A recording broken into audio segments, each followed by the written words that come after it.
Hey everyone, welcome to the BVTV channel, and today we're going to be doing UFC 4 in our universe mode, and I am super excited because for one, we've got a huge stacked card for UFC Underground. We actually had a pullout due to a division change in our featherweight bout here. It was really supposed to be Dan Hooker versus Charles Oliveira. That got scrapped, so Duho Choi came in as a replacement. And let's move on with the cards we have in a stacked 11 fight card headlined by Khamzat Chimaev taking on Chael Sonnen in a 3-round main event. As you know, Underground, I know it's been a little while, but Underground fights are all 3-round fights. Sorry about that. Don't know why I didn't say that properly. Is there anything else that I'm missing? Yes. So, due to a certain change and due to real life events and the heavyweight division, the initial fight that the person's name I'm not going to say, but if you have watched this channel for a while, then you know there's supposed to be an expected weight division change for a certain fighter. Due to real life events, that fighter has now been pulled from that fight, and coming in for him will be the 2-2 Brock Lesnar take on ranked number 8 Jasmine Rodenstruck. That fight will happen next week. Cannot wait for that. That's supposed to be the main event. Probably won't be a main event. Now we'll have to look for an alternative main event going forward into next week's fight night. But we've got a pretty interesting underground fight to kick it off. Oh my goodness. There we go. Jeez. But I'm really intrigued because right now Alan Jabal's rocked at the moment, but the 0-1 Li Jing Lang, that's how you say his name, is taking on the 0-2 Alan Jabon. One of these fighters will no longer be without a win. Who will it be? And it's funny, as you look at how these guys kind of debut, it's almost always through Underground, and this is really where you make a statement for yourself. You get a win here in your debut, it puts you up right for fight night, and occasionally you'll see some fighters who come in to Underground for their second fight, go 2-0, and then they're already in a good spot to be in. And it'll be interesting to see what Li Jin Lang can bring to the table in this fight. You know, he definitely wants to impress everyone and wants to have a dominant finish here. Joban gets caught with that punch.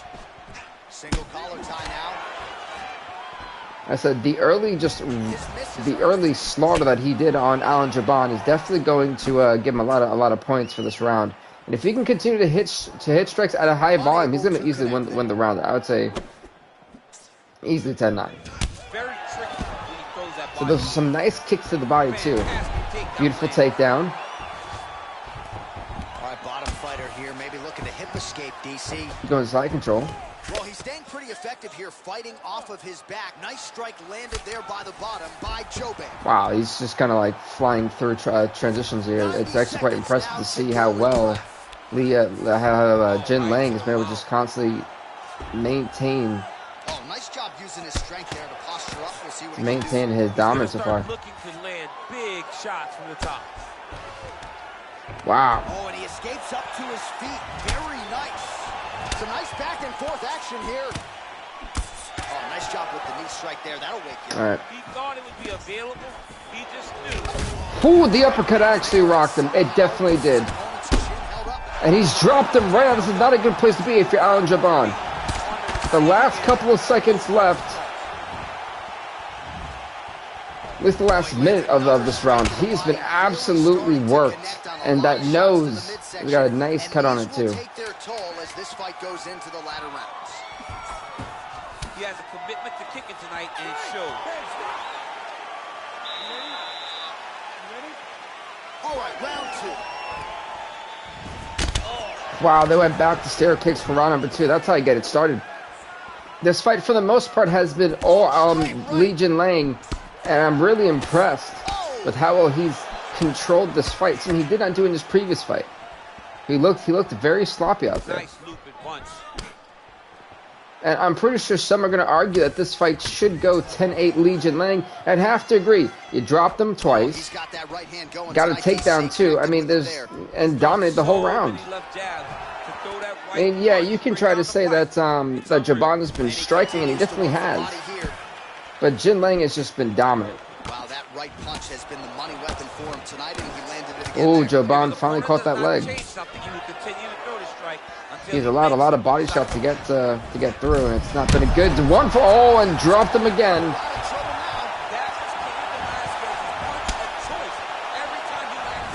Oh, good night. Good night. Li Jingliang, a big knockout victory in the opening 2 minutes of round number 2. That's how you get it. And that's how you get the crowd rocking and roaring right now. Very impressive. Very impressive. So a huge knockout victory for that fighter here tonight.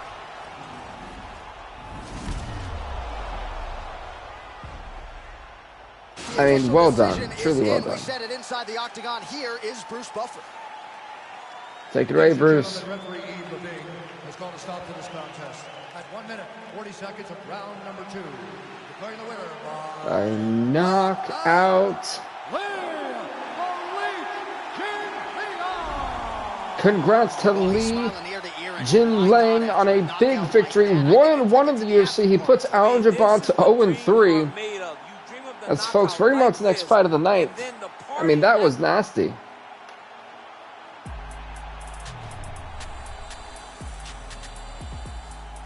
All right, folks, next up, it is going to be Megan Anderson taking on Miesha Tate in the women's bantamweight division. Megan Anderson comes up with a 1-3 record. Miesha Tate 5-8. Both fighters trying to move up to a more positive overall record. Let's see who's got what it takes. Yeah, Miesha Tate, of course, being a former women's bantamweight champion in this series, she knows what it takes to get to the top. She hasn't had the best run of luck in her UFC 4 run, trying to turn things around for the better. As for Megan Anderson, it was a tough road. I think she actually went 0-3 originally. So Megan Anderson's trying to put everything together and show why she could be as dominant as many people believe she should be.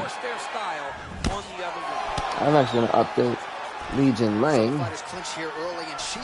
Alan Jabon, that was a nasty fight. I mean, it was all Li Jingliang, but still.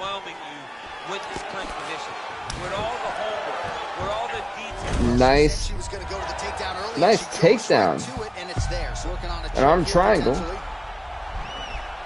This is not a great place to be if you're Miesha Tate.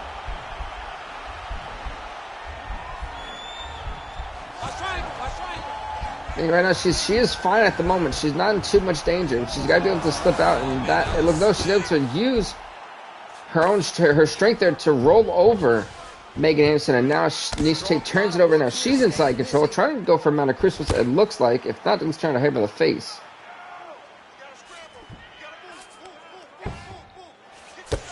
Seems nice, some solid shots. Under 3 minutes now to go in the round. Hammer, right, my goodness. But it's well done. She keeps her inside control. Now she can try to punch out the face. Took a nice 2 shots. Well done. So folks, just updating the records as we go. Pretty good job there posturing up and the last fight, Li Jingliang 1-1, Alan Jabon 0-3. Very efficient and very accurate. Hats off to her. Listen, I mean, this is complete control by Miesha Tate. She is dominating on the ground, or she was, because now look, she gave up the arm. And this could be a nasty armbar. Gotta be careful, armbar. Oh, Tate, look, the strength of Miesha Tate with a wow, slam right down to the mat. Wow, she got back up like it was nothing, and she's going straight to the ground to pound, trying to pound away.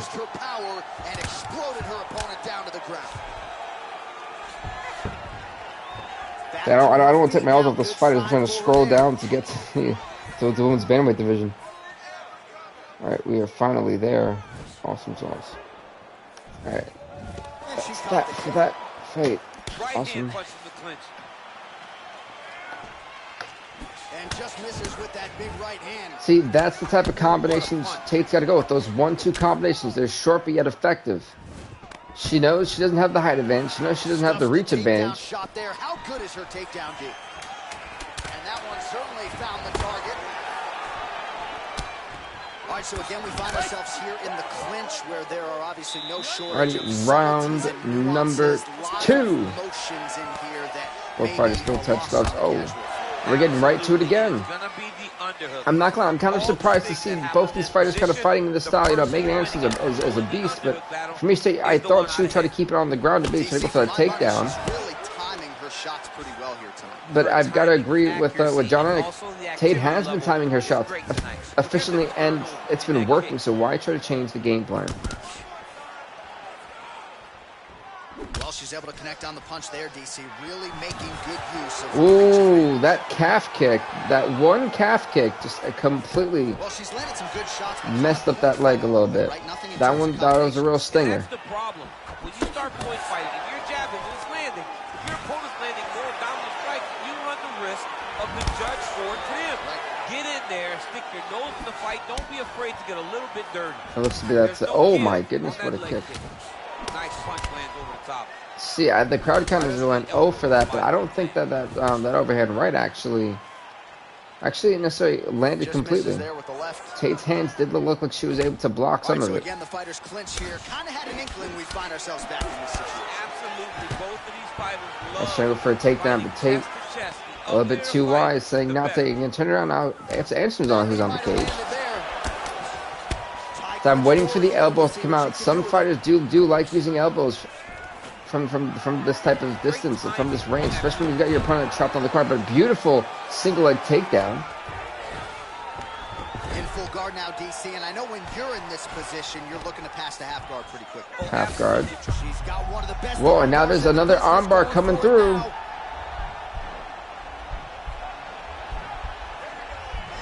So yeah, another half-hearted attempt at armbar. I mean, at least that's what it's kind of looking like at the moment. Man, she is just non-stop on the ground, moving in all the right directions. Now to side control, and that's right after she was just put into a submission. Kate getting that ground and pound going and landing. And she's trying to hammer at the face. Nope, going full guard. Sorry, full mount. Practice during this training camp, and here's your evidence. Outstanding movement on the ground. She looks like a master of grappling with the great movement that she's showing on the ground. So you're just kind of wondering, see, what is Miesha Tate's plan? Well, I guess she didn't have one. Serious swelling in and around that left eye. It's starting to close up now. This great transition, and this is amazing wrestling. Is just like that. Well, never mind. Look at Miesha Tate slipping right out. As soon as she lost her position on top, she completely just said, "No, I'm not going to be on the bottom." And completely was able to move away and get back to her feet and keep the fighting stance. All right, we're going to round number 3, the final round of this fight. I said it's kind of hard to do what Li Jinliang just did with the knockout round number 2. I mean, she hurt her so bad with that big head kick. I don't know how she stands. So, and that head kick did a lot of damage to Anderson. I still think that in this fight, for me, round number 1, you could call it 10-9, 10-8 either way for Miesha Tate. Round number 2 for me was 10-9 Miesha Tate. So it'll be interesting to see if Anderson can be a little bit more aggressive. Oh, that uppercut just caught her flush. It dropped her. That one uppercut dropped her hard. Yes, Tate is back up, but she'll be feeling the effects for the rest of the round, and probably into next week. Back in the clinch now.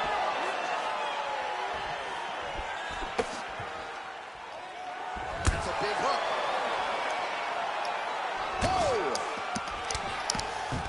Now goes in and secures the takedown. Beautiful takedown. Now it's starting to slip under the neck. It's your arm triangle. Again, not a threatening position at the moment for Miesha Tate.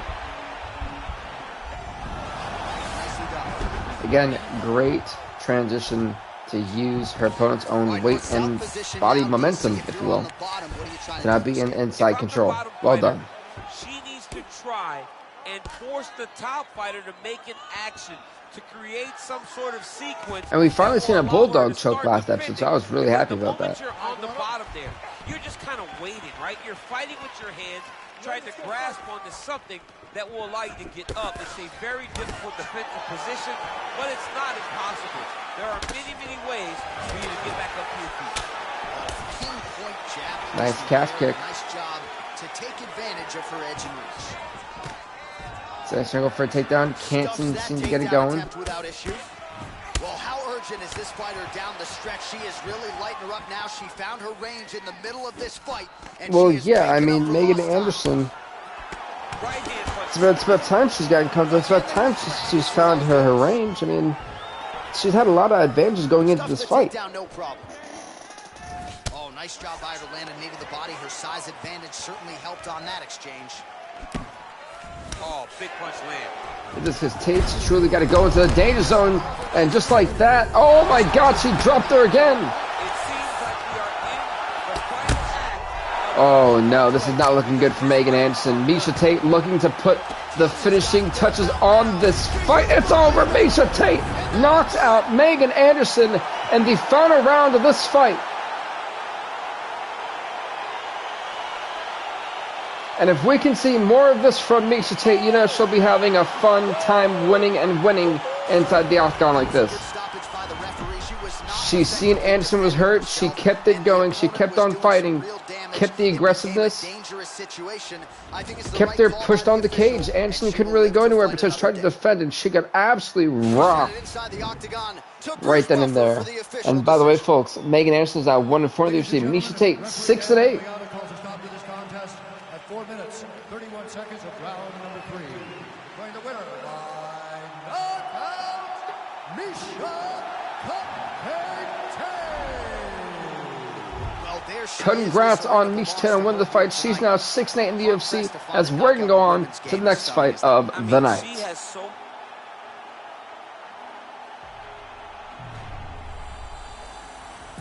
Right, folks, next up will be in the men's bantamweight division. So still keeping it up in the 135. As it'll be the 0-1 Rob Font as he'll take on the 3-5 Yuri Alcantara. This fight happens right here, right now in the men's bantamweight division. Let's get it going.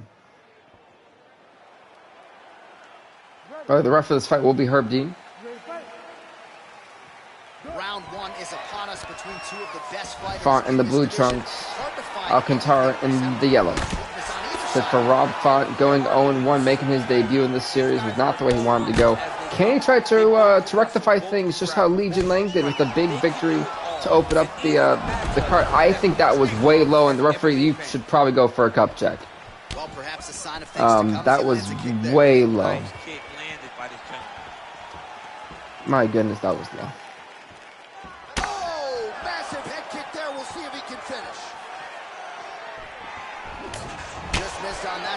Especially this fight may only go for about a round and a half. I'm telling you, something just tells me this fight won't be going that long. But by the way, so I'm doing the updates for the last fight. Wow, what a head kick!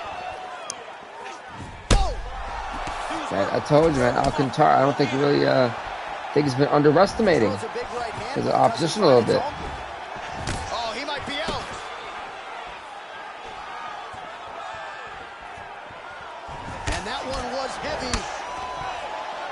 So the back and forth battle between the two keep going. And now he's got that tie clinch. Back and forth we go. These guys are hemming away at each other. And land that beautiful punch from the clinch. Got the single collar tie. He blocks the punch. So there both fighters here continuing to try to get a more dominant position. So I update everything in real time just to make sure that I don't have to do it later. Today's one of those really busy days where you're just kind of like trying to get everything, make sure you get everything you want to do done with. But also, I feel like when we do these on Mondays, I feel like it's kind of the best thing to do because I feel like it sets everyone's week in the right direction with some good UFC action. Slips the punch. But so far, the back and forth, I want to say Rob Font's done a little bit better. He's throwing every part of himself into these big leg kicks.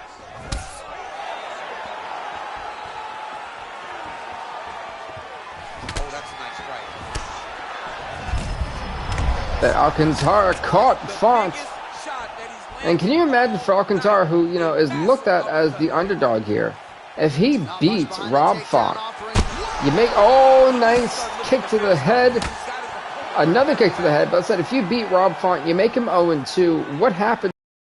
He goes 4-5. You gotta think he'd want to be booked quickly as possible on another card. But goodness gracious, that two-piece combination was effective, and it dropped him back quickly. That shows right there the power and the speed of the hands of Rob Font. A big 5 minutes. We're going to round number 2. Let's get it started. Herb Dean. And no touch of the gloves in round number 2.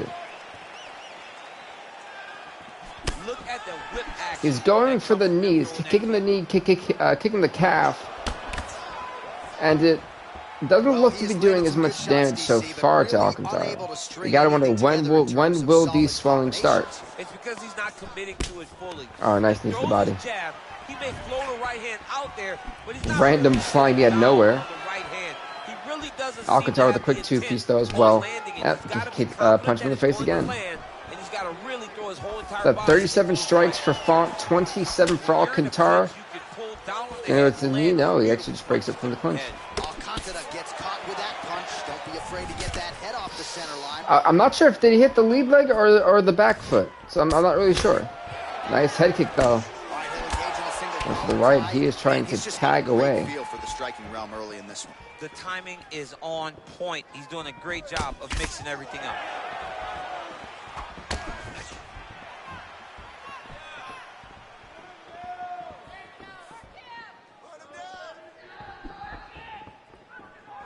Oh, trying to turn out the lights with that roundhouse kick, but just misses. Yeah, he missed wildly. Big punch lands. Ooh, nice uppercut. I'm not sure what Alcantara just tried to do there. He just kind of went, oh, and that was it. And I was like, all right, just hit in the air. Now he has clearly found his rhythm, found the range. Well, I wouldn't say that round number 1 was a filling out process. There was still a couple fireworks in that round.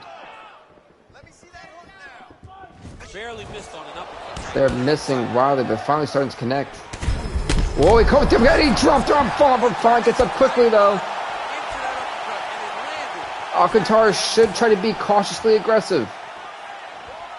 Font will look for. Oh my goodness! That that lead leg out towards the left of Alcantara is looking like a bowling ball. About you can see the redness, the swelling starting to happen. He's still bouncing back and forth, but I'm not sure for how long and how many more kicks he can take straight to the knee / calf. Never looked this good. Just out of the range with that right hand. Sound defensively blocks the shot. Up, that leg started to wobble. Jeez, the uppercuts, man. They get him every time. Oh, gosh, again. The Alcantara tried back up, but this is the last 10 seconds. Font's got to be a little bit aggressive. How about those 5 minutes? We're going to the 3rd round of this fight. Hey, what's up, Wale? How are you, man? And both fighters touch gloves. And look at this, Alcantara again dazed. Font still targeting the leg. Job well done. Oh! Yes, UFC. I'm telling you, I love doing fight night, or at least underground or fight night, or pay-per-view on Mondays. Good, what a head kick. Oh! This is it's over. It's over. Stop the fight. A knockout. Rob Font, a dominating finish in the early goings of round number 3. He is also 1-1 the UFC, keeping the wave of 0-1 fighters go 1-1 going. The gravy train keeps on rolling, folks. Legion Lang and now Rob Font both have become 1-1 with knockout victories. Hey man, well, this was a solid fight, and that was a solid kill. It was a boom, and then boom, that hook, he hooked him, and good night, well, partial good night went for Alcantara there. And you see, he tried to brace up, but when you keep getting punched in your side, your rib cage, it's going to be so hard to breathe. Eventually, you're going to lower your hands because there's going to be no more air for you to really suck in. It was a nasty one. Congrats to Rob Font, 1-1 the UFC. He puts Yuri Alcantara to 3-6 as we're going to go on to the next fight of the night.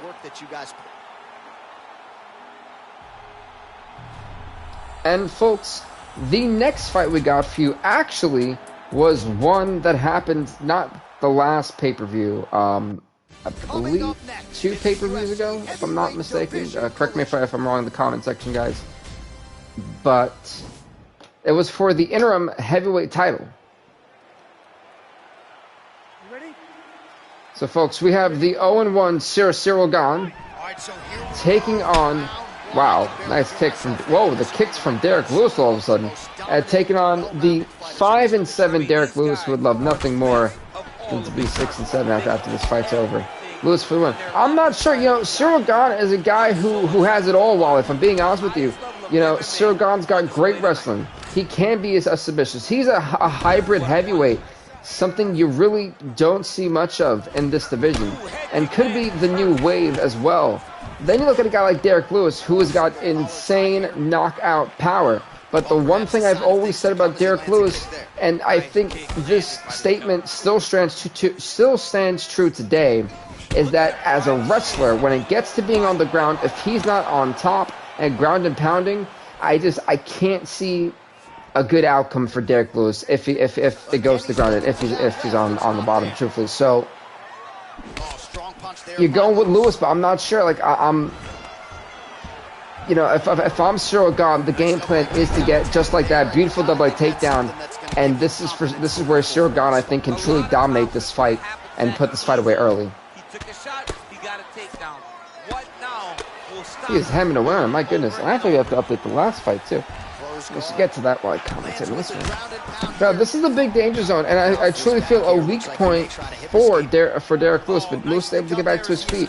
If I'm Derek Lewis, you keep this fight on the stand-up, and he needs to avoid these knees. My goodness.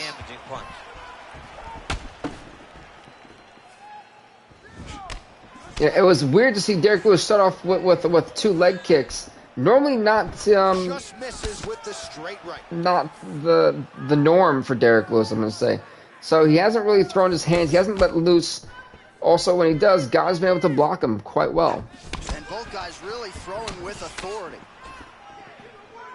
Oh no, Derek Lewis has insane knockout power, one of the scariest dudes in this division. Lewis covered him. I mean, he's trying to cover up, but I think it's just... I feel like Gane's just one step in, but he finally got that uppercut through, but Gane has been able to get 3 or 4 shots in. Josh Glanson. Hey, what's up, Josh? Hey, watching your videos made me make a universe mode, and I add a PFP rankings and the #1. That's pretty awesome, man. I love the fact that I was able to do that. This is one of like my favorite series to do. I think one of the most creatively in-depth ones that there are. And I'm kind of surprised that Miocic is your pound for pound #1. Who's #2? Because now that I think about it, I feel like I should have added that.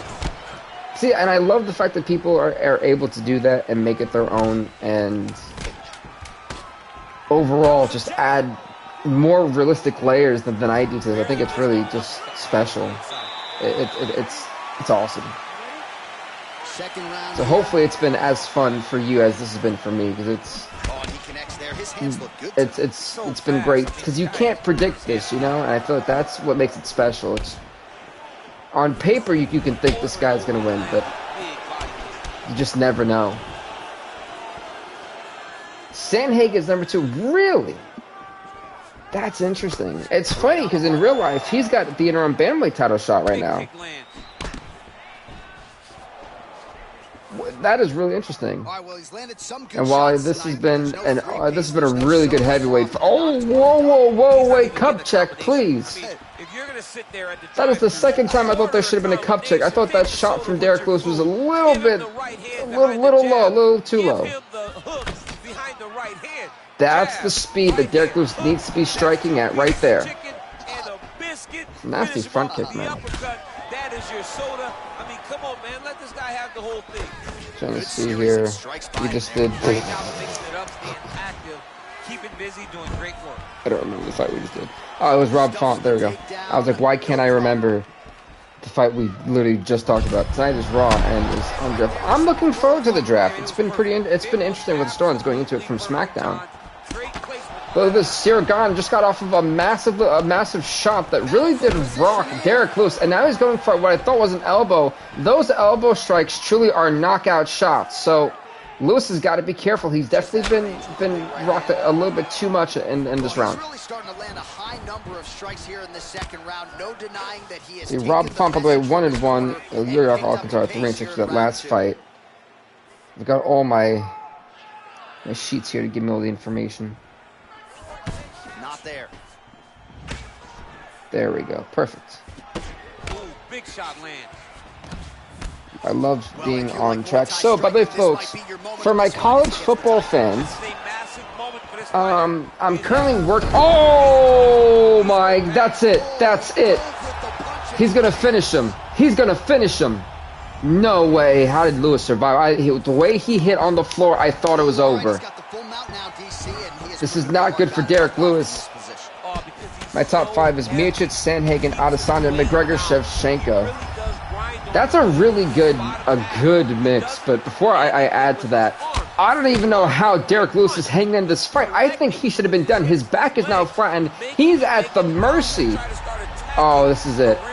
This is it, folks. A rear naked choke. I'm not panicking because he's getting choked.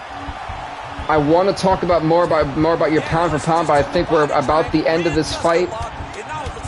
I don't know why. I think this is it. This is a tough one to look at. This is going to be saved by the horn. We're going to the next round. I really believe he would have tapped out if given 10 more seconds.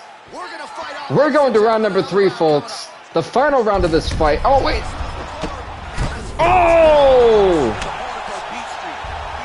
It's over. How is he? He needs to be. If 2 more shots would have decked him, I'm telling you that he would have been on Dreamville. But to go back to Miocic, Sandhagen, Adesanya, McGregor, and Shevchenko, it's really interesting that you say, 'cause I think for me it would be super different. If I had to go with the current pound for pound, whew, that is really tough. I feel like we've had so many title changes over the years. Like, I have to go back and actually watch all of the footage, because there's, George St. Pierre, I think, should be up there, probably at number 1. No, I'd say, oh my goodness. At number 3 would be St. Pierre. At number 1 would be Conor McGregor. At number 2, Jesus. At number 2, it would be Alex King.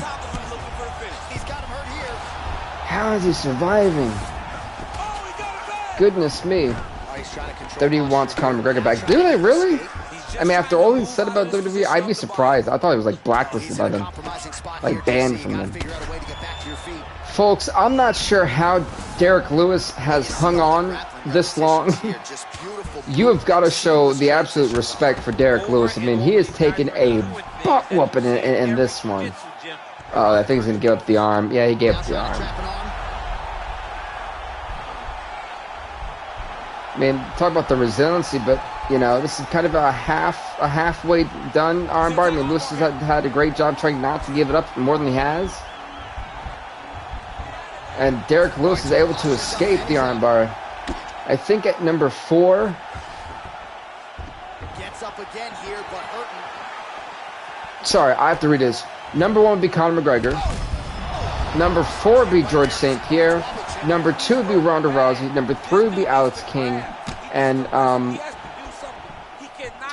number 5. Nice jab by him there. He's going nose hunting tonight, huh? Yeah. Oh my good! It was the elbow shot. I told you. How is he surviving these shots? My lord. Well, both fighters pretty comfortable on the ground, DC, but you got to be very careful. Everyone loves heavyweight fights for this exact same reason. The fireworks have been going. Derek Lewis, I think, has easily lost this fight, but if he can somehow get a miracle shot in, Derek Lewis is known for this. I do think if someone gets really beat up, he picks up an injury. That's really good, actually. I thought about doing that. Sometimes I'll do it, especially when I know, like, for Misha Serkinov, if you remember, we had it to where that was one of the greatest fights I think we've ever had, especially this one too. But Serkinov had like 2 busted legs going into like round 4 and 5, and he's somehow able to. He lost the fight to Chuck Liddell, but he was gone for a while. And folks, this fight I think is clearly going to Cyril Gane, but let's give all the respect to both these fighters for possibly putting on the greatest heavyweight fight we have seen in this division.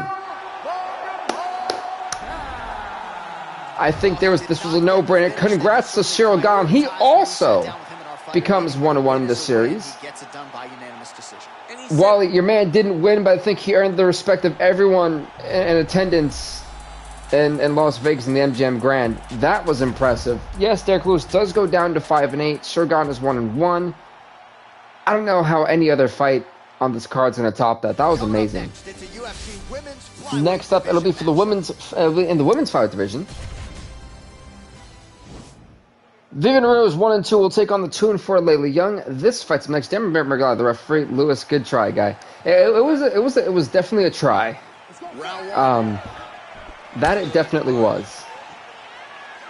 That was an awesome fight. Like, I'm smiling because that truly was an awesome fight. You're going for a Rujo who, you look at her, and I think people misinterpret the record of 1-2. Every time Vivian Rujo has been out inside the octagon, it has been a very competitive fight where she has made some mistakes and it's cost her. But going into this camp, I know she seemed very, very, very relaxed. So I'm assuming she's focused and she's hungry to go back to being 500. You know that when you get to that 500 spot, you kind of you fight to try to get it on fight night if you can.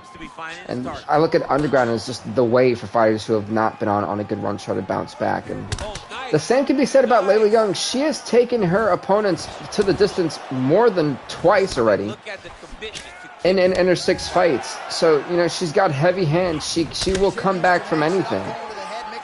And she's unpredictable. You just never know when she's about to close on and finish. So it'll be interesting to see what happens in this fight. But beautiful single leg takedown by Vivian Rujo. Now it's like trying to hem away on the face early.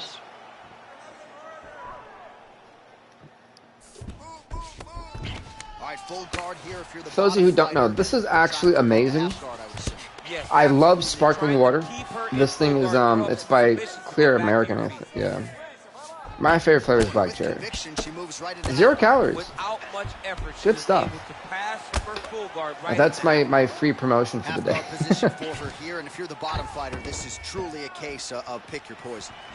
We're back on the stand-up.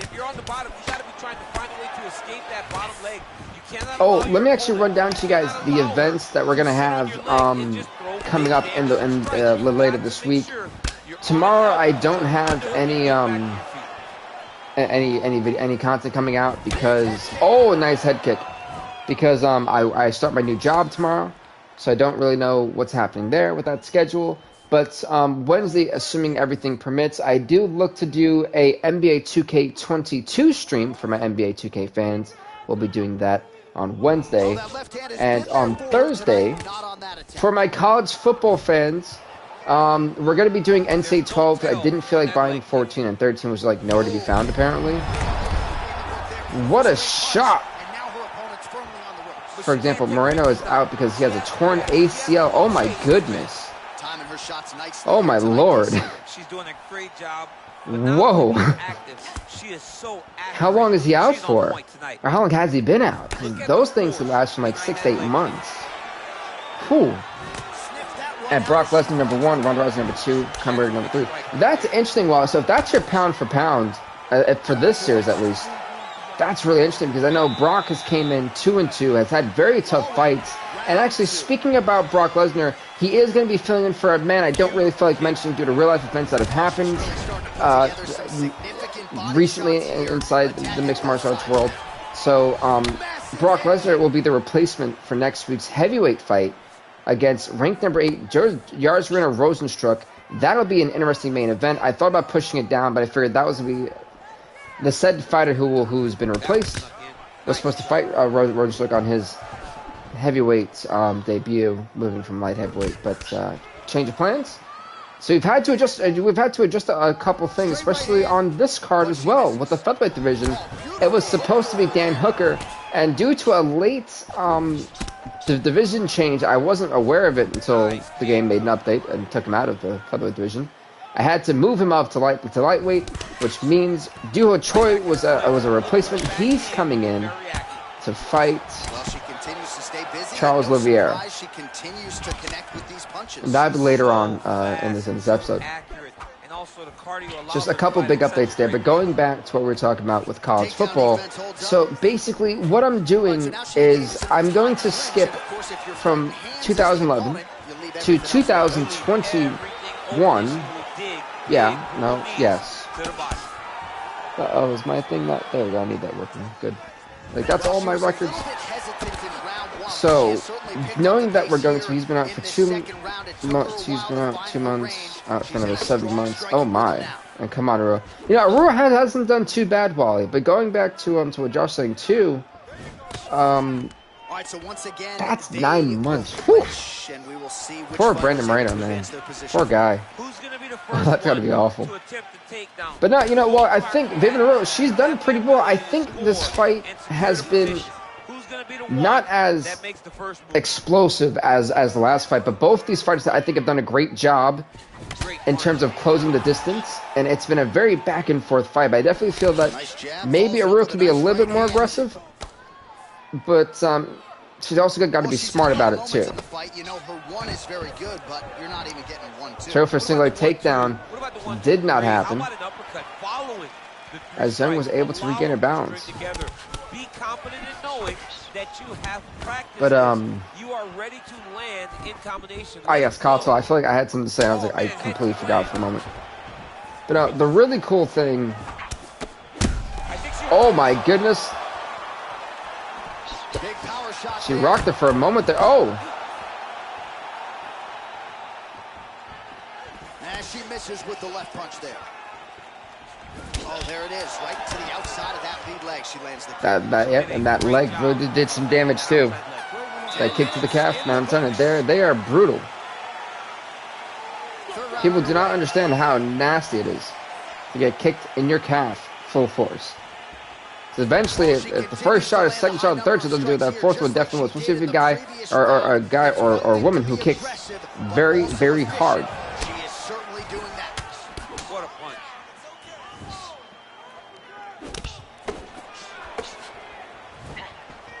She's starting to kick wild, so you gotta try to calm it down a little bit. Hey, this is another fight going Toronto. We've had a lot of fights go on either to the distance lately, or at least a full 3. And I want to try to commend Vivian Arua's 52% strike, actually. Well done. Big kick lands. But also, going back to college football, I feel like I keep forgetting that, as I probably didn't even update. I didn't update the heavyweights. But the cool thing is, we're going to be skipping. Oh wait, my most interesting weight is probably lightweight. I have McGregor's champ, and number 1 contender is Pimblett, and number 2, just honest. Wait, is Paddy Pimblett in the game? Because if he is, that is really cool. 3 minutes now to go in the fight. That'd be really, really cool. Oh! Well then, that was a that was a dance trick. I definitely agreed. You see, but and the leg too. Ooh, no, I created him. Okay, I was like, I had no idea he was in the game. You know, Wally, right now, Araujo is doing everything you've been asking her to do, man. I'm telling you. Oh, she's got the back. No way. She falls. Well, it sounds obvious, but she clearly. Ooh, I thought that I thought she was actually going to be able to get the back. But that's actually pretty cool that you created him too. Oh, again the hook. This is not looking good for Layla Young. So, and now the lead leg of Arua is starting to hurt. Now, talking about college football, I'm basically skipping from 2011 to 2017. I have adjusted the divisions to make it a little bit fair for smaller teams that aren't that good to try to do. Oh! Wow! That right there rivals the George St. Pierre kick with the distance she flew. One more time, let's boom! Goodness Lord. Oh my God. Wow. Arujo won. That's a nice way to put it, Wally. That's a really nice way to. That was. She obliterated her. Wow.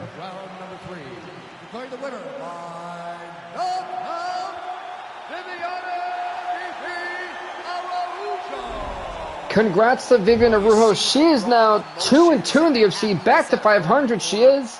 And Layla Young is now 2-5, and I don't even think Layla Young is going to remember what happened to her in this fight, if I'm being honest. Like, yikes. Ouch. Ouch. Folks, next up will be in the light heavyweight division, as the 0-1 Alexander Rakic will take on the 7-8 former UFC light heavyweight champion. He was ex-champion in our UFC 2 series. So it's been a little while since Anthony Rumble Johnson's been champ. Of course, looking to be back to 500. Looks to try to make that push for that Fight 19 again. But first, it's about getting through Alexander Rakic. And so far, we've seen the fighters who are 0-1 all of a sudden become 1-1. So can Alexander Rakic follow in Li Jinliang? Can he follow in Rob Font and make it 3 people? Sorry, and can he follow Zero Dawn? So can 4 fighters so far who are 0-1 go 1-1 tonight?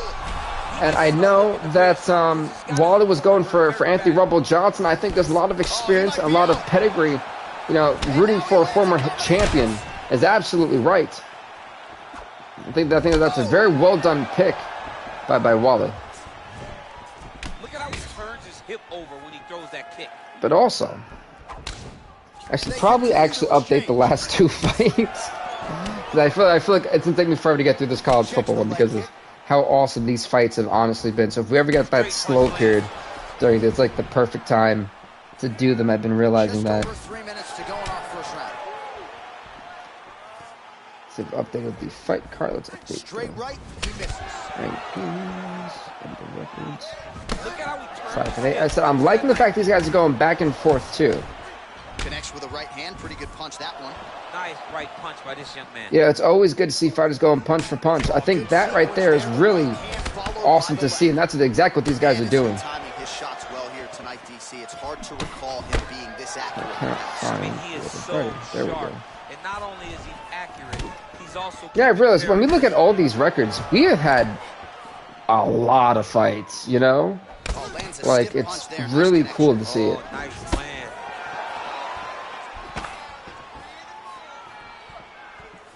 Leg kick, left hand punch to the clinch. There we go. So we've updated those records. Oh! Rockets temporarily dropped Johnson. Oh, and there he goes working off that jab again. Perfect. So now we've got that, which is awesome. Nice. I love throwing the jab, but you realize that as MMA evolves, guys will start to fight behind a very educated jab. The most thrown punch, and the first one you learn is a jab. Right. And in MMA, but now going back to college football, basically, and now look at this. Rakic is not in a good spot, able to kind of get out of the way of that barrage from Anthony Johnson. Nice, trying to fire back with a couple shots of his own. Johnson go for a takedown, trying to go for the double leg. No, gets stuffed. You've seen Rakic kind of trying to really, well, he was struggling to keep his balance. That was a nasty kick to the head. It staggered him. Going to round number 2 was an epic round number 1, and if round number 2 can kind of mimic what happened to round number 1, this would be great.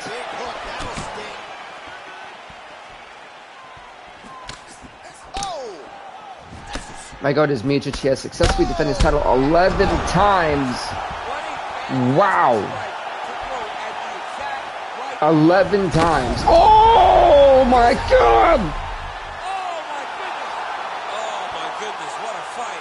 just the way he drew it up as he gets the knockout victory here tonight. It's hard to land a strike more flush than he did right there, and I'm not even sure the opponent saw it coming. So he'll see the replay and probably shake his head, but ultimately this is a huge result and a huge win for that fighter here tonight.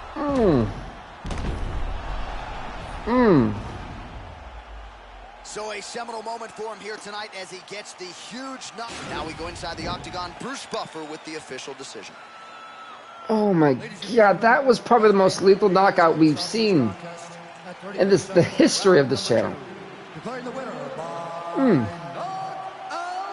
Yeah, Rockets won all right. That Rockets really, Rockets just, no pun intended, but he rocked them. You know, like that's knockout of the night. That is knockout of the night.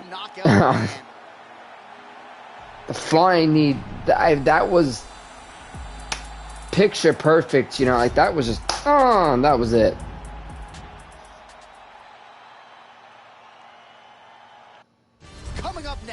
Next up, folks, is the men's flyweight division.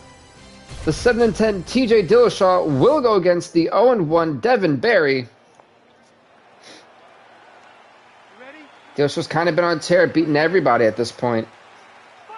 He's 7-10, looking to try to go 8-10, trying to really fight to make that 500 comeback. It's a lot harder when you had the record of TJ Dillashaw, but he's getting it done in the flyweight division. So, you know, get on him for it. Dillashaw, I think, yeah, probably. You know, Devin Barry, 0-1. This is actually one of the subscribers fighters, believe it or not. He had asked me during one of our UFC 3 Undisputed episodes, which they will come back at a certain time. I have a little bit more time to really record it, because I really enjoyed having those fights every once in a while. I thought about doing a retro series solely for boxing. So know that I'm assuming I probably have a lot of boxing fans, especially if you like mixed martial arts. I think you guys like combat sports in general. The only annoying part is updating the rankings. I definitely agree. That takes a lot of time, especially if you update the rankings, the records, to update the cards, to make them different every now. Oh, that leg is getting broken easily. No, I can definitely agree with you, Josh, on that. It is definitely a very tedious part.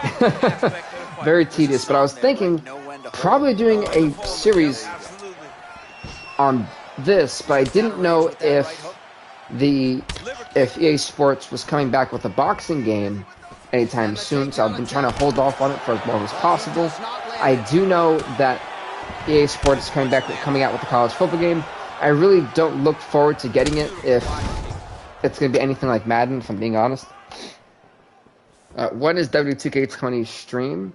That will be Friday. My goal is Friday, assuming with, you know, work and everything that I can do it. My goal is Friday. I feel like I didn't get through that at all either. Well, now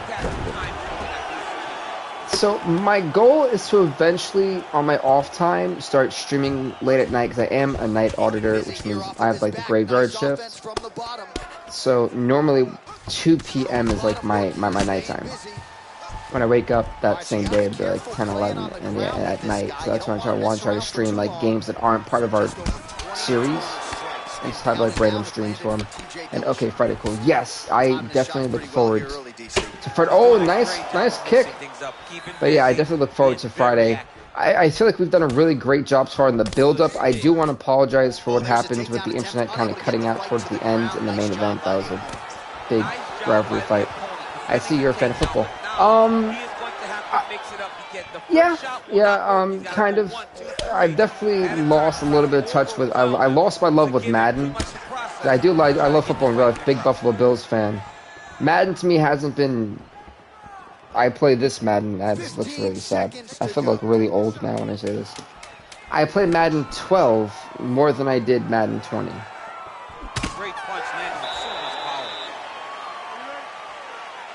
Good. This is literally one of the greatest football games, in my opinion, ever. Next to this one. Starting to do some really significant damage to the body here. Another strike lands there. For me personally, I always felt that this football. Oh yes, I am a big. Yeah. I mean, I even got the Man U shirt on. It's funny because I'm a big Chelsea fan. and yet I'm wearing a Man U. So go figure. But no, I am a big soccer fan, football fan. I know it's different for everyone. I love doing the. Oh, by the way, I cannot wait for the World Cup this year. And if all goes well, and if EA isn't lying to us, FIFA 22 is supposed to have created teams. I love doing things like that, so I really wouldn't mind any soccer game. Yes, I'm hoping by Black Friday that I can buy FIFA 22. I would really buy it that early if I can have my own created team and possibly do like a general manager career mode and that with like our created team. And I hope that I could like make it really bad so we can really build it up over time. I think that would be really, really cool to be able to do something like that. But it's much better than being mounted fully by your opponent. So that's the hope for me. I'd love to do something like that. I wouldn't mind doing like a rebuild series or things like that to keep it as an actual series. I know a lot of you guys have been really enjoying it lately, which has been, for me, surprising. I remember, so I would definitely like to do more stuff with it. Nice knee to the body.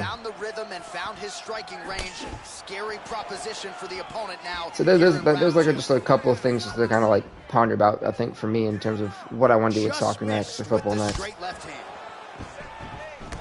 But for my college football fans, don't worry. We'll be going for 2011, 2021. I've already adjusted all the divisions so lower end teams can actually do very well and possibly do and recruit well and get better. Right now I skipped year 1 and Oklahoma won, but Army was ranked number 9 at 12-0 and Florida Atlantic University was, I think, 21 at 12-0, so good on them. A lot of years to skip, but I think what we'll probably do is a commissioner thing to where we'll play game of the week, and that'll be like the series for that. So I think it'd be really cool to be able to do that with you guys and things like that. Oh, and he connects with a punch there, DC. You gotta like what you're seeing thus far. I mean, the speed at which he throws is crazy. Ooh, nice head kick. Devin Barry is looking amazing in this fight, truthfully. What a fight so far! As we're going to round number 3. I'm surprised TJ Dillashaw has been taken to round number 3, if I'm being honest with you. I had this fight ending in round number 1. But no, Devin, if you're still watching the series, your fighter is fighting TJ Dillashaw and surviving, literally. Look at him whip his hip into that kick. And also, if you haven't already, guys, subscribe to BVTV.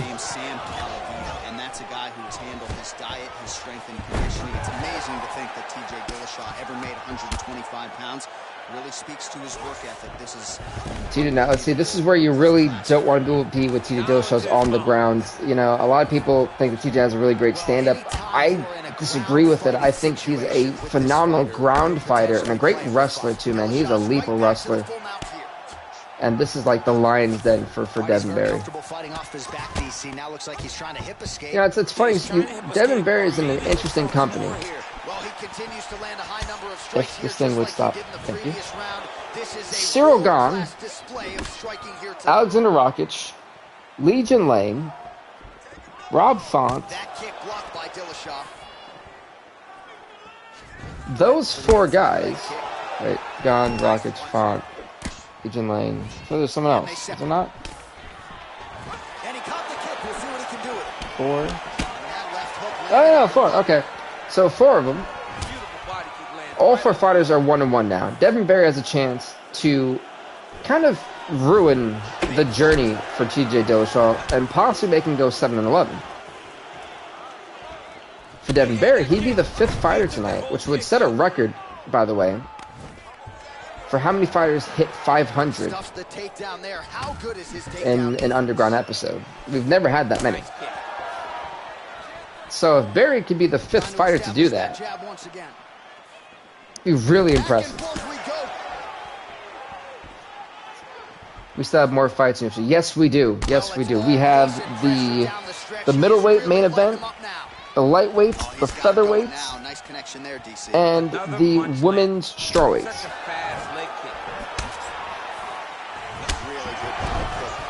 And kicked it right in the abdominal. Yeah, there's the against. Let's go there. Oh, big left. So here's a good question for my gamers. I was really wondering this. What was your guys' favorite game that you've ever played? Punches we've seen all night. Huge straight punch lands, and That combination with lethal. Mine All right, again, he shoots for a takedown was here. Oblivion, the Bethesda game. Oh, that's what I want to talk to you guys about.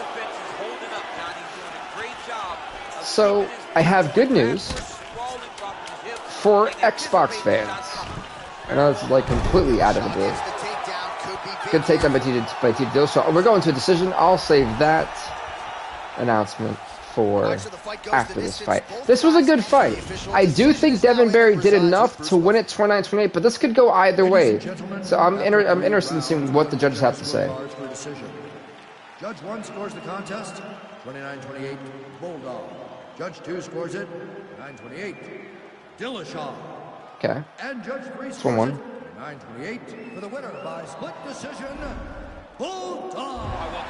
Congrats to Devin Berry picking up his first win inside the UFC Octagon. He puts TJ Dillashaw to 7-11. Devin Berry 1-1. The fifth fighter who started 0-1 tonight to be 1-1. Welcome to the 500 Club, young man. Well done. Whew.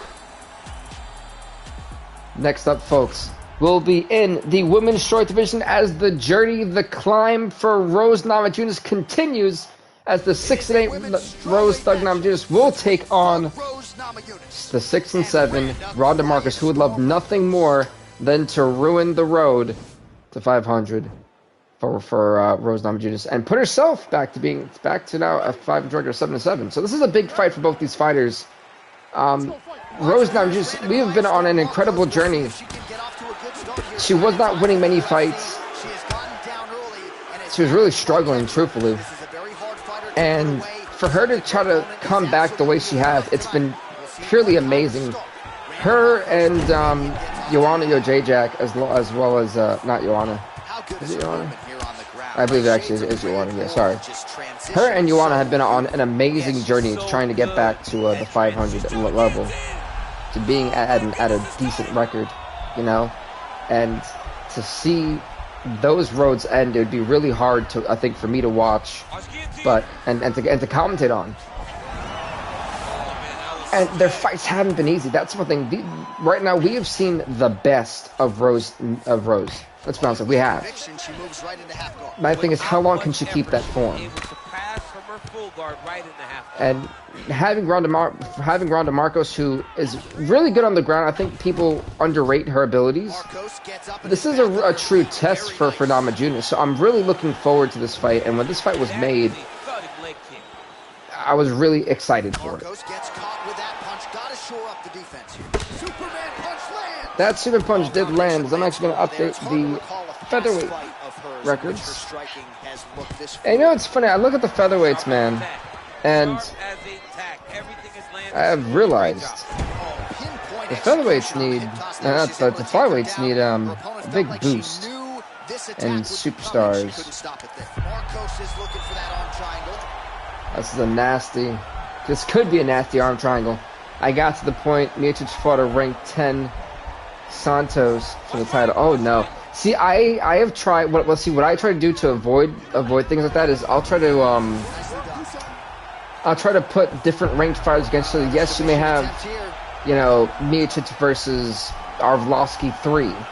But, you know, it's fine, especially if the fights are still good, because that means you know that the fighters are still developing and still adding new things to the system. So, you know, hey, sometimes it is definitely like that, though. I definitely feel your pain. But it's like, man, that's how I feel about my lightweight division. The title keeps changing hands. I can't stop it, you know. She's going for an armbar. She did. It's a nice armbar.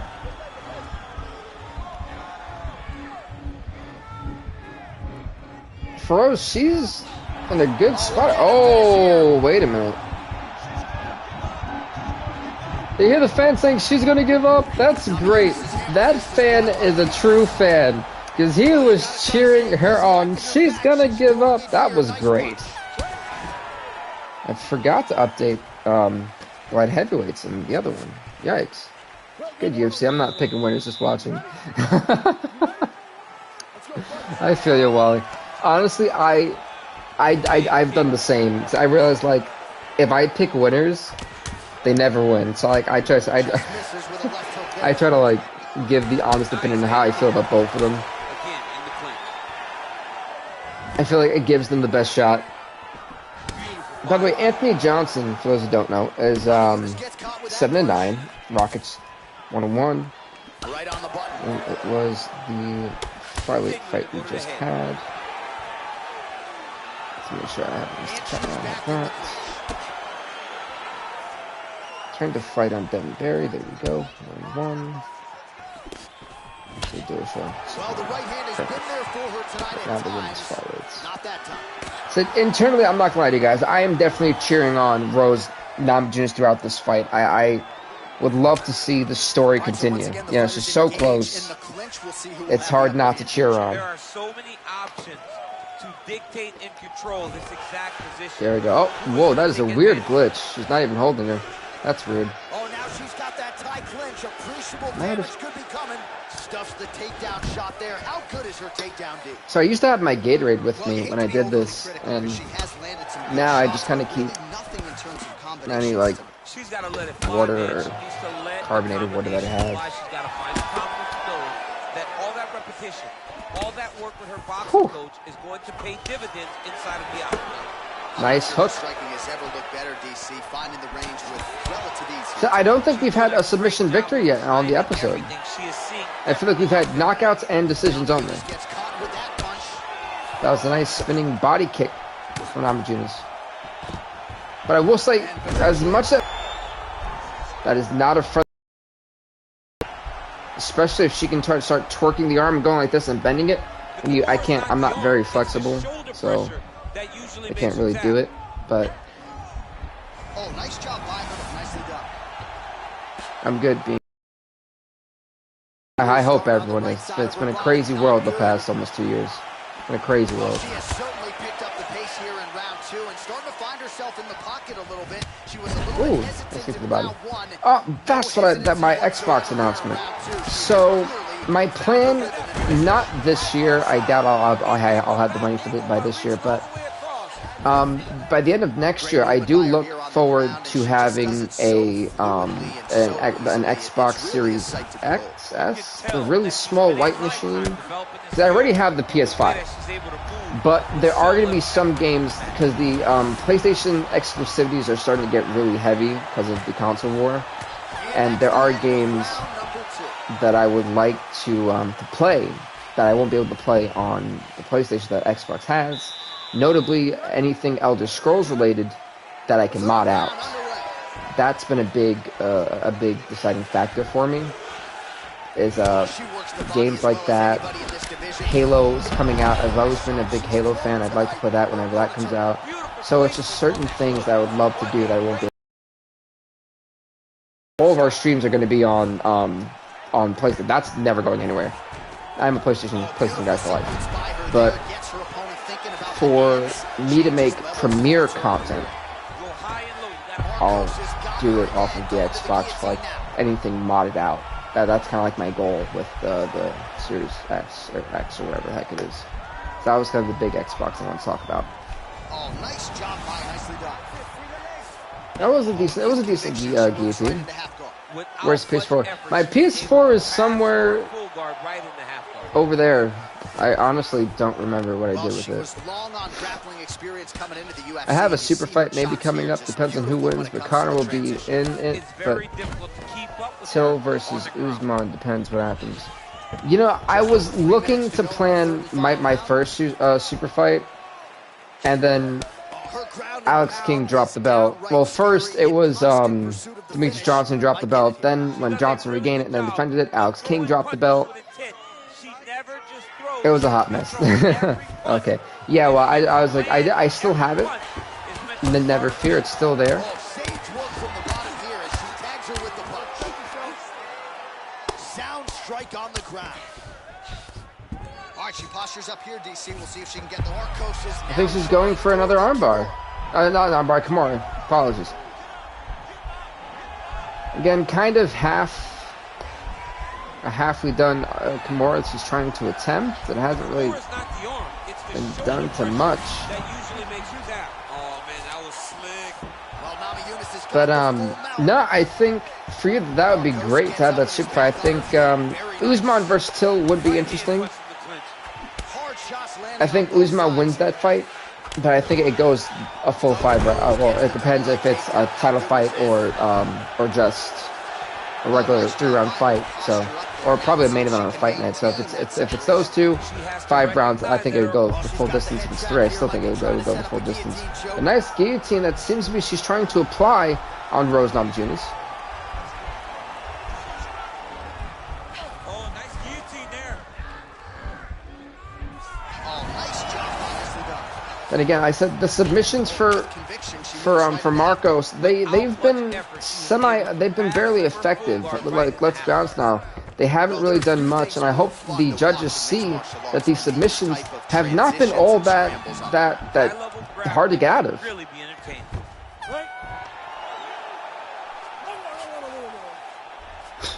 Who was that? All right, so the fight goes the distance. You gotta think she won. The official decision is. I don't know who wins this fight.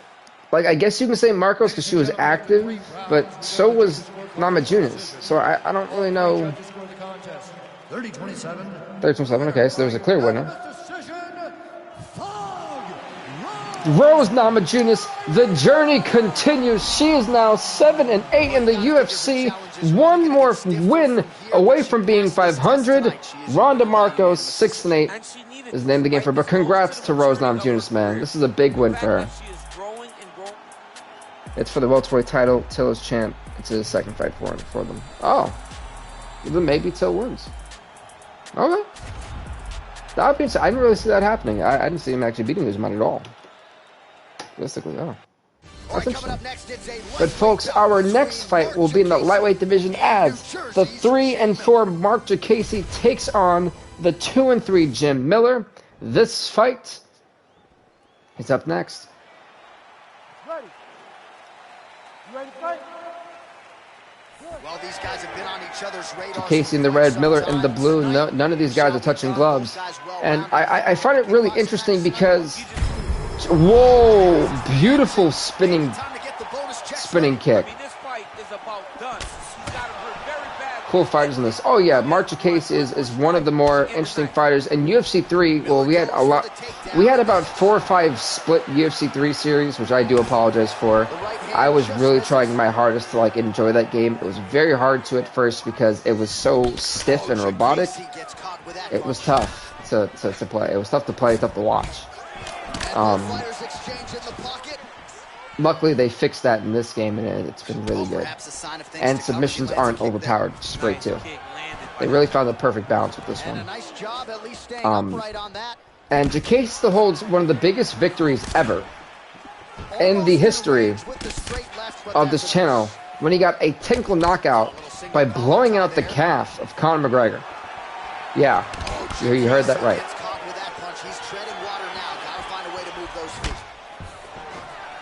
So Jacasey's no stranger to high pressure moments, but after that it's kind of been on a little bit of a decline. Jacasey thinks on a 2-fight win streak, so for one of these guys, they will be back to 500. I would like to see Jacasey, truthfully. I think Jacasey would be an interesting stylistic match for a lot of guys. For my universe mode, it was a fight of the year. Yeah, that's a tough one. I have never done that. I really feel like I should have. I've really got to step up my game for awards and knockout of the year and things like that. There'd be a lot of tough ones. Fight of the year might be the heavyweight one we just had. Honestly, that was you know what would be a fight of the year? Mila Wineland versus Joanne Calderwood. It was I think it was the first pay-per-view we had that I remember. No, it wasn't the first. We were checking it down. It was her first title defense, and I just remember sitting there and being like, wow, it was an amazing fight. Both of those women could barely walk. That's how crazy it was.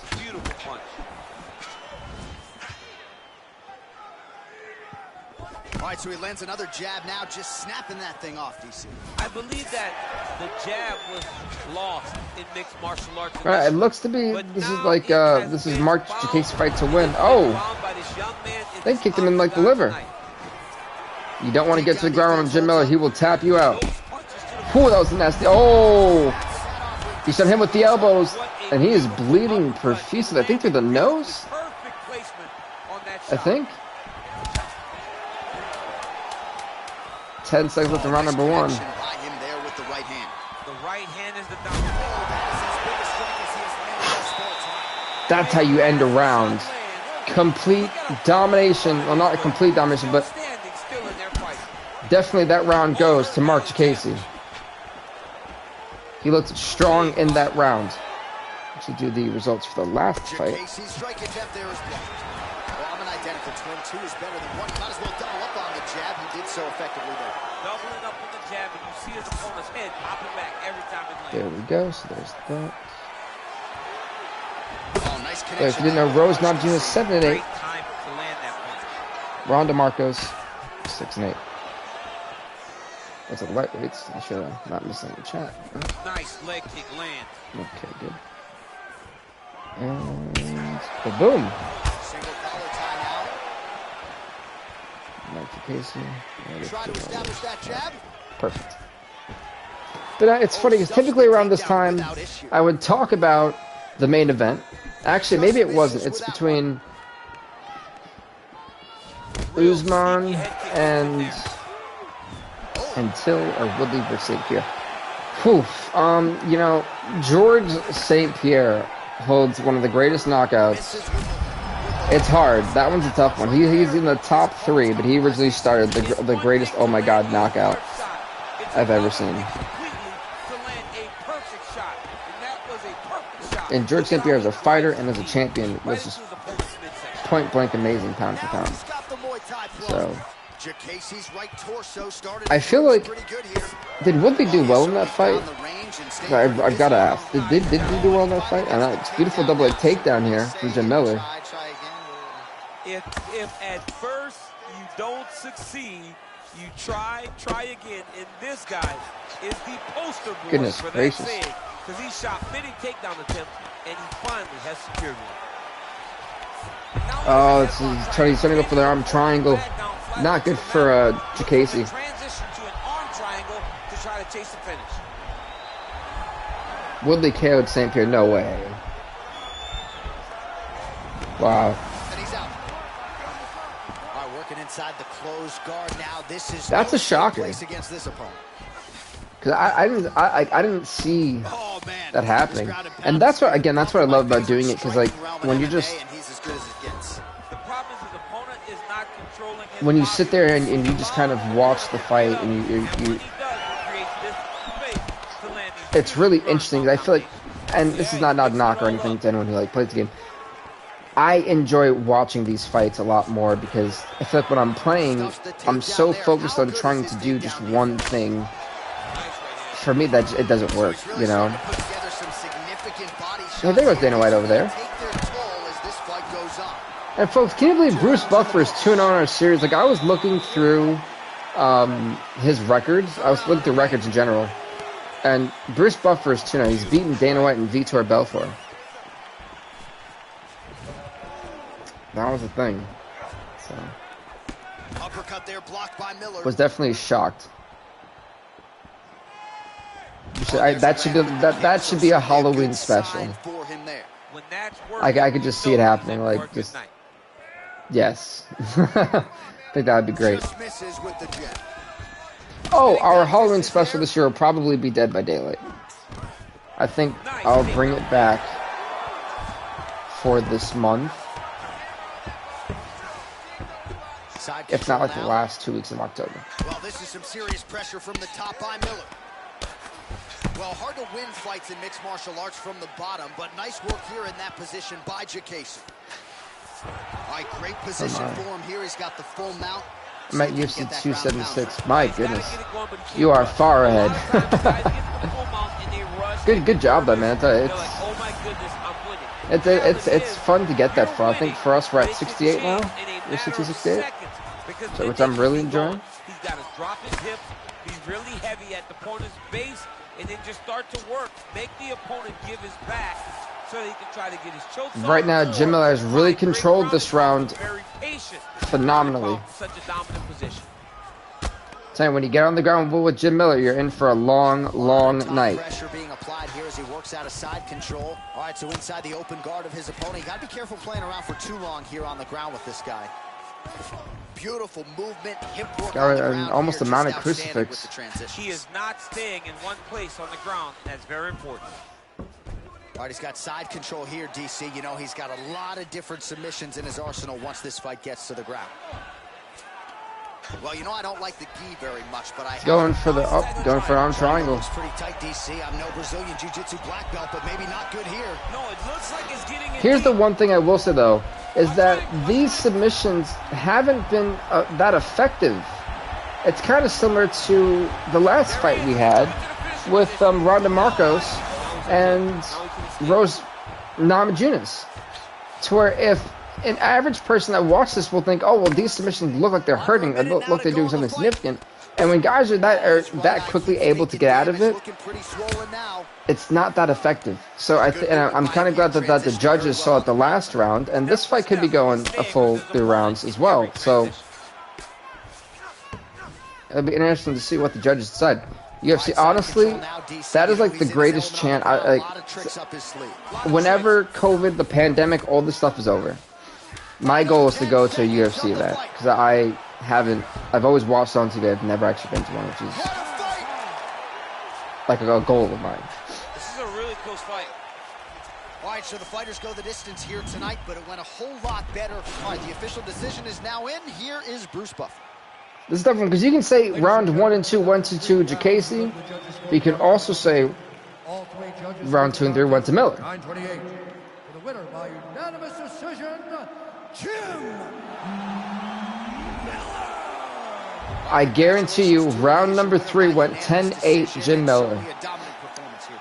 Congrats to Jim Miller, folks. He is 3-3 in the UFC. He puts Mark Jacasey to 3-5. A big win for Jim Miller as we're going with the next fight of the night. Which that next fight, folks, will be in the featherweight division. Now, for Charles Oliveira, this fight was actually originally going to be scrapped. We were originally going to have a 10-fight card tonight because of what had happened. I didn't know that the game had taken away Dan Hooker from the featherweight division. So because they took him away, I didn't know until today. So because of the division change for Hooker, he's now a lightweight, and it left me in a very bad spot now because I didn't have a replacement. The only person who was willing to step up was Duho Choi, who has an 8-9 record, so he still fit the underground requirements. And Charles Oliveira still wanted to. He was still okay with taking this fight on super short notice. That's 24 hours short notice. So much respect to Charles Oliveira. Much respect to Duho Choi on keeping this fight going due to the insane circumstances that were given. Big respect to both these guys. And for one of these guys, they will also end up being 500. So I think this is going to be a fun one for them.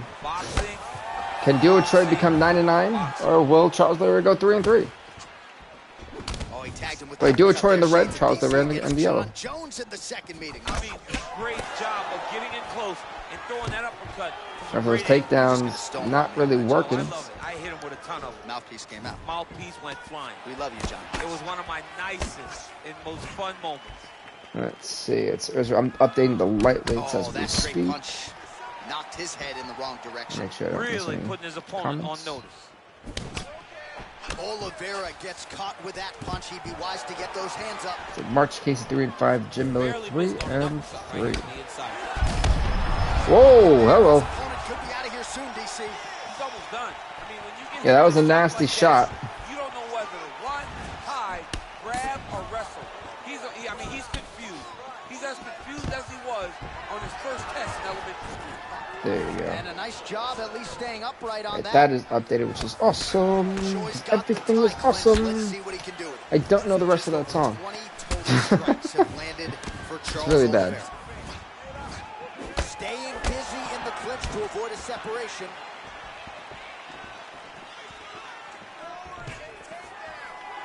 Big off punch land. Now he gets back to ring. Oliveira's lower jaw does not look good. I don't think it's So both these fighters, to show some obvious signs I was gonna assume that we were gonna have a slow pace just so that these guys can get a feeling out process. It's been the complete opposite. Nice 1-2 there. So I'm really surprised by that. Another thing for those, the main event tonight, Khamzat Chimaev will take on the legend Chael Sonnen. Chael Sonnen comes in at a 4-4 record. Khamzat Chimaev 2-2. So I'm really looking forward to this 3-round main event. As you guys know, underground main events are always 3 rounds. Over and over again. What's he gonna do? I think we're looking for a very spectacular one. But the whole fight card tonight has been amazing, and that's the one thing I love about doing this, that since we have started this series for UFC 4s at State in the whole UFC Universe mode, it's been amazing. These fights are some of the best fights that we have ever had. And it's just been great to watch some of these guys develop, some of the rises and some of the falls of some of the fighters. I think UFC 267 was a very dramatic pay-per-view. There's a lot of storylines that played out. A very special pay-per-view if you guys didn't watch it. Stuffs that takedown attempt without issue. That was a nice stuff takedown, I'll admit.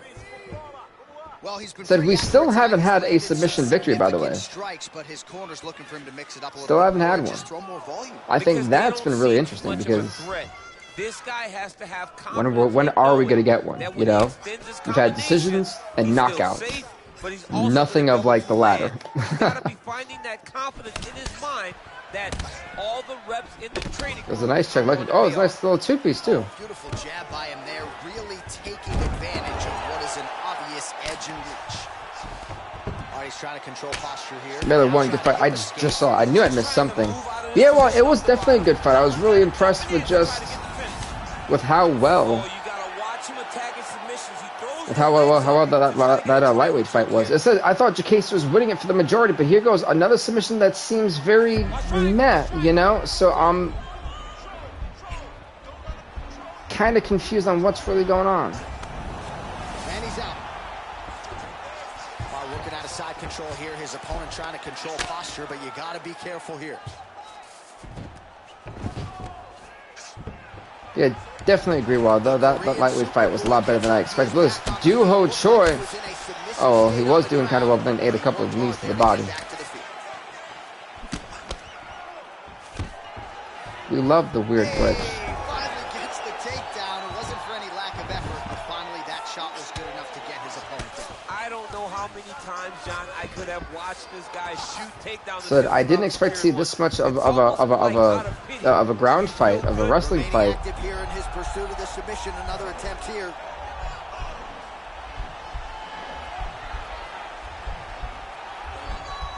Trying to kind of see if this submission is going to be useful, and again, it's kind of just a dead submission.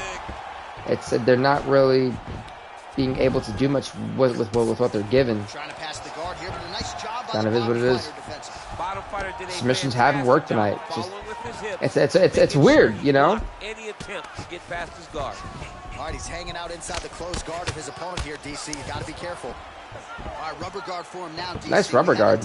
I've always found this situation very interesting and very flexible maneuvers. Like I couldn't do that.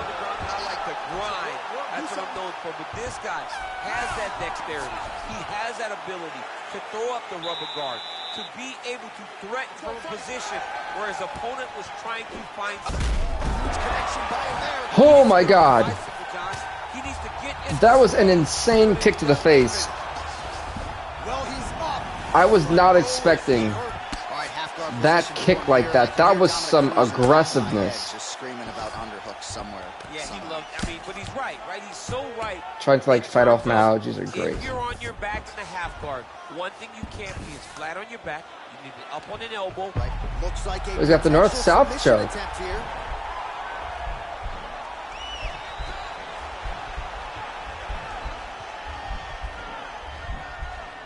Oh, he's got the choke. This is nasty. it fun to watch this dude work on the mat? He's unbelievable how fluid he is in his motions on the mat. Side control now. He's clocked him really well. All right, good movement by him here on the ground. He really is a master of these transitions. He is a master of movement. Well done. He's gotten the back, trying to make sure he gets him. He's on the side, actually. No, he hasn't gotten it yet. Does he pass it? Now he's got him. And he's flattened him. Yikes. Better be careful. All right, well, both fighters pretty comfortable on the ground, DC, but you got to be very careful. Fighters are way too comfortable on the ground. If you're his opponent. A lot of top pressure being applied here. Oh, he's got the knee on the belly. Could be trouble defensively. All right, side control now. Well done, back to side control. We passed the midway point of the third and final round. He's hit him hard. So this has been a bit of a slow but on the ground fight, but this is kind of what you should expect from two fighters who truly have had zero time to actually prepare for one another.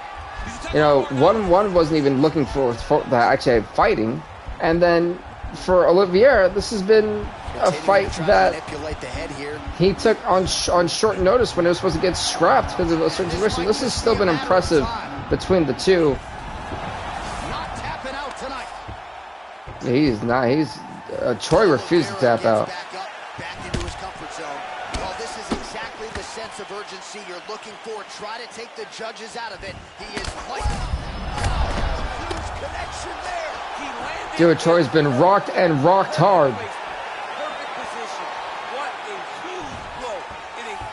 If I was there, as soon as he went up the flying on his way down, hit him with that freaking roundhouse, man. Well, the right hand is or just like that, yeah, just like that, and that literally. It's over. Stop the fight. We're not going to a decision. We will not be going to a decision. This is what Charles Oliveira was not going to risk it. The roundhouse kick followed by the ground and pound gets a knockout with less than 10 seconds left in the third and final round of this fight. Charles Oliveira 3-3 in the UFC. This is how it started, folks. Boom! And the ground and pound was all it took to drop Duo Choi. Just like that. 52 seconds of the third round. The winner. Oh, bye, Wally, man. Have a good one. I don't know how I'm not seeing these. It's like they stopped working down there. Celebration is on with him and his team, and rightfully so. A monumental result tonight as he gets the win by knockout. Well, folks, congrats to Charles Oliveira, 3-3 in the UFC, 8-10 for Duo Choi. As we're going to go on to our main event of the evening. For some reason, our chat screen is not working on either. It's weird. But, folks, here we are. It is main event time in the middleweight division. The 2-2 Khamzat Chimaev takes on the 4-4 Chael Sonnen. This is your main event, 3 rounds if need be. Here we go with Herb Dean as the official. Ready. You ready to fight? Right, so here we Chimaev in the yellow, Sonnen in the white. This will be a very interesting. Whoa, great counter. That beautiful transition. And now, Sonnen's on top. Sonnen used Chimaev's forward momentum to take him down. Well done. As I am going to update the last fights. That was really cool.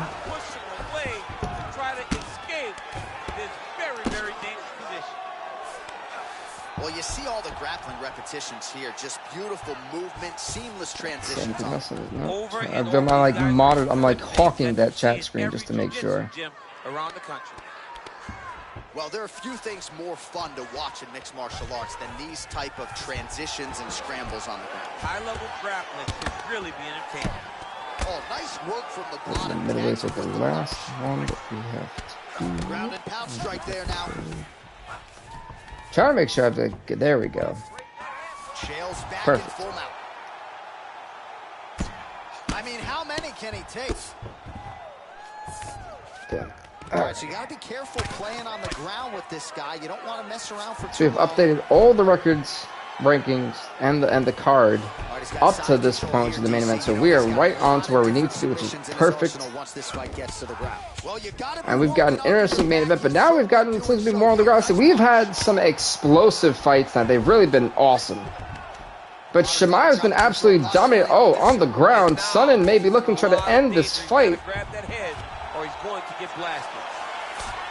You know, Sonnen's been talking about trying to make a push at Fight Night. This is the time to do it. Realistically, this is it. Can he do it though? He's got to beat Chimaev Chimaev. One of these guys will definitely be gone. Will definitely be gone on the Fight Night sooner than later. And a win here is going to definitely allow that.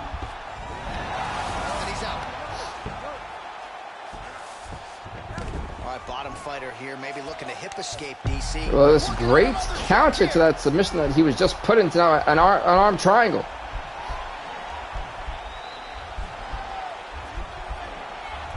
Again, the submissions really have not been working for these fighters today. I don't know what is it, just has not been very successful for him. Careful though, he's got a lot of submissions off his back. Well, not ideal to spend this much time on the bottom, but you can't fault him for his activity. Landing strikes here from the bottom. Nice work by Sonnen. Oh, he's got the ground and pound going now. He's putting him in exactly the going to another submission. Right now. He's able to relax here. Again, it's just not really working. I don't know what it is, it's just not working. He feels like he's winning here. And that is it. It's the end of the round. We're going to round number 2 of our main event fight. Right at the end of the round, saved by the bell. So back to the stool, mentally probably not in a great place here. We'll see if he can recover and get himself back into this fight. I thought my PS3 on. I was like, what? So you can see my control in the back over there. Somewhere. There you go. Actually got the takedown. Well, anytime you are in a ground fighting situation. It's going back to ground, going back to an arm triangle. Like I said, it just hasn't been working.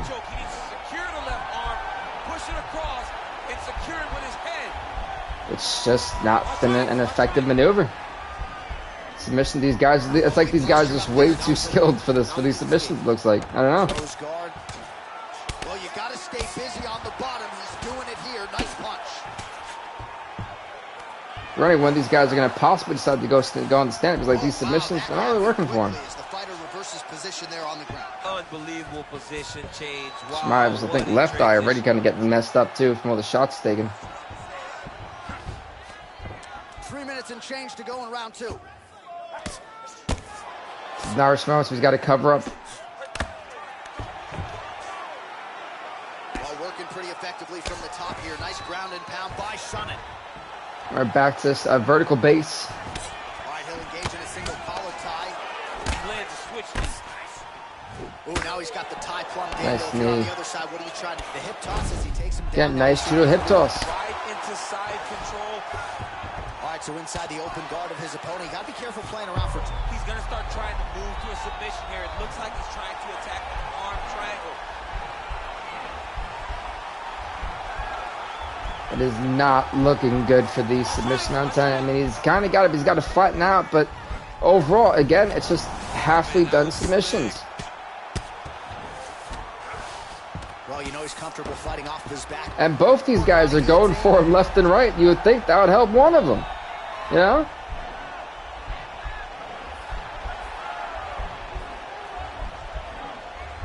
Yeah, no, they're just kind of standing in just a basic base.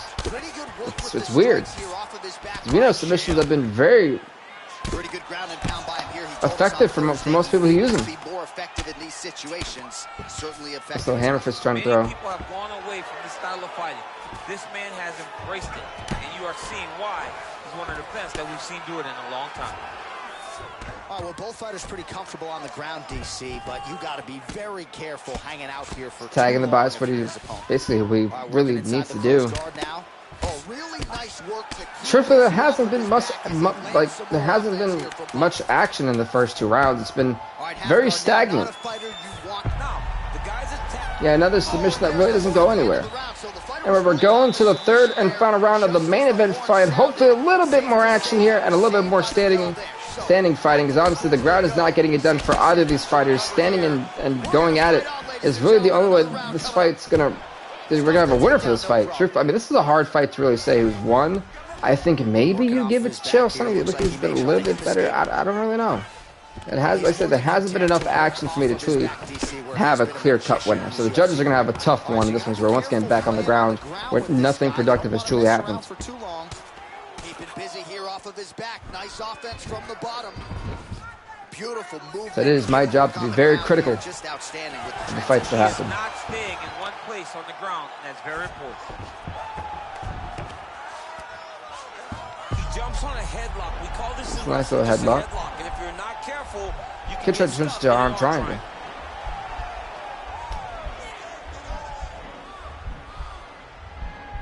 Watch triangle, watch triangle. So many glitches with the YouTube chat screen this episode. My goodness. Well, this one is coming down to the wire. This has been so action. Is Derek Lewis still in the universe mode? If so, when's fighting next? Well, Derek Lewis. Oh, Kurt. Derek Lewis actually fought in this episode. He had his fight against Cyril Gahn earlier in the episode. I think a fight of the night candidate. That was an amazing fight. Really showed the heart of Derek Lewis. I don't want to tell you who won. I feel like that would spoil it because it isn't in the episode we're doing. So if you definitely want to kind of rewind back there, you'll definitely see it. It was a pretty awesome fight. I'm not gonna lie. The Cyril Gahn Derek Lewis fight we had was definitely one that you definitely want to watch. Then the light heavyweight one was good too. Yeah, Derek Lewis is still an active fighter. Don't worry. How long ago was it? It was about... How long have we been doing this, actually? It was the 4th fight on the card. I want to say about an hour and like... At least an hour ago? At least, yeah, definitely at least an hour ago. I don't think we've hit over an hour and a half.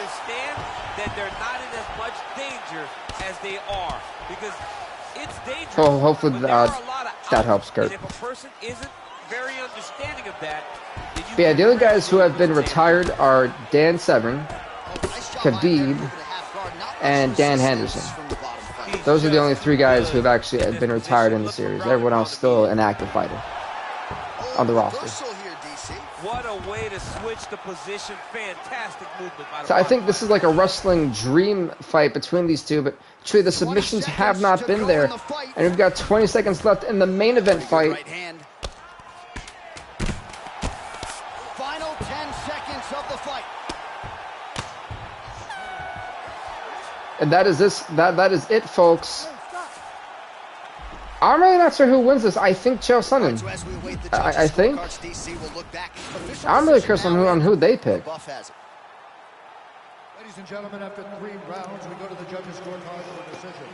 All 3 judges scored this contest 9-28. Okay. The winner by unanimous decision, Chael Sonnen. Congrats to Chael Sonnen on winning the fight. He is now 5-4 in the UFC. He puts Khamzat Chimaev to 2-3, by the way, as we're going to go on to the final part of this episode, folks, and that is the awards. So let's get straight to it. We'll only have 2 knockout and fight of the night. Let's see who got him. So fight of the night and performance of the night went to Alexander Rakic. That's incorrect. Fight of the night should have been this fight right here. Gane versus Lewis, and then knockout of the night should have went to Arujo for knocking out Young the way she did. So those are my 2 awards. We're gonna refix that mess. And guys, thank you guys so much for winning. Please for watching. Thank you guys so much. Please do hit that like button, hit that sub button, subscribe to BVTV. We will see you next time, everybody. And as always, stay off the hook.